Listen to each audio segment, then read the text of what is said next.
सेना ने पाकिस्तानी आतंकियों की बर्बरता का माकूल जवाब दिया। सीएम योगी।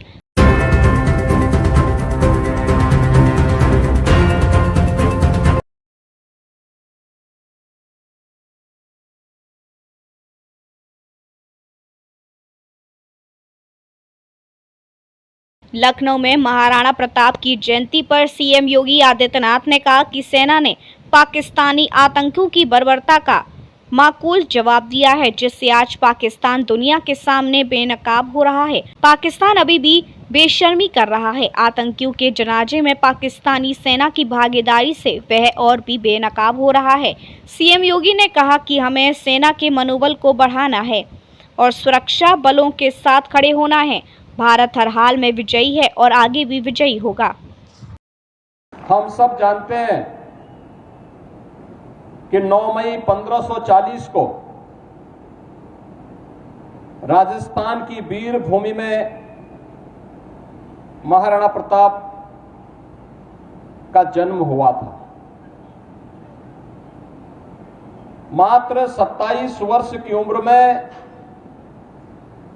उन्होंने पहला युद्ध लड़ा था। उस समय मेवाड़ के ज्यादातर दुर्ग और किलों पर अकबर ने या तो कब्जा कर लिया था या उन्हें अत्यंत कमजोर बना दिया था। लेकिन विधर्मियों के सामने देश की आन मान और शान को डिगने नहीं देंगे, इस संकल्प के साथ महाराणा प्रताप ने समाज को जोड़ करके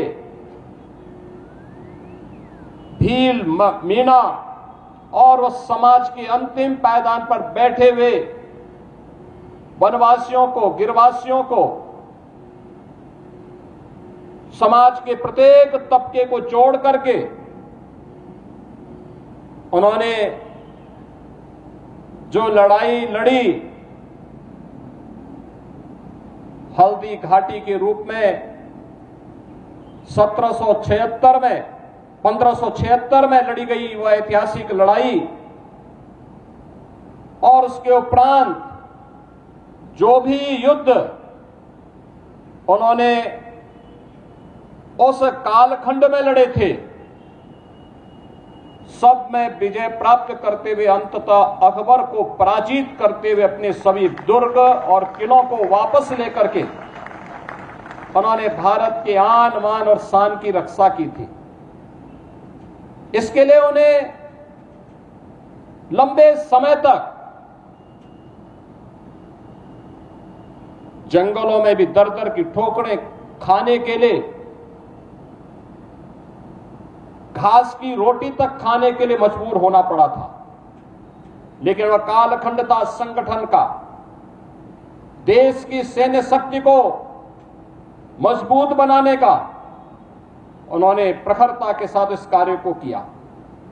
भामाशाह जैसे दानवीर उन्हें प्राप्त हुए। उस समय के उन्होंने भीलों को, मीनाओं को जोड़ करके सामाजिक संरचना को इतना मजबूत बनाया कि अंततः अकबर की लाखों की सेना महाराणा प्रताप की सेना के सामने नाको चने चबाने के लिए मजबूर हो गई। हिंदुआ सूर्य के रूप में महाराणा प्रताप की जय जयकार उत्तर से दक्षिण तक पूरे देश के अंदर छा गई। और आज भी जब देश संकट के दौर से गुजरता है, राष्ट्र के सामने कोई चुनौती आती है, महाराणा प्रताप का स्मरण हर भारतवासी कर उठता है।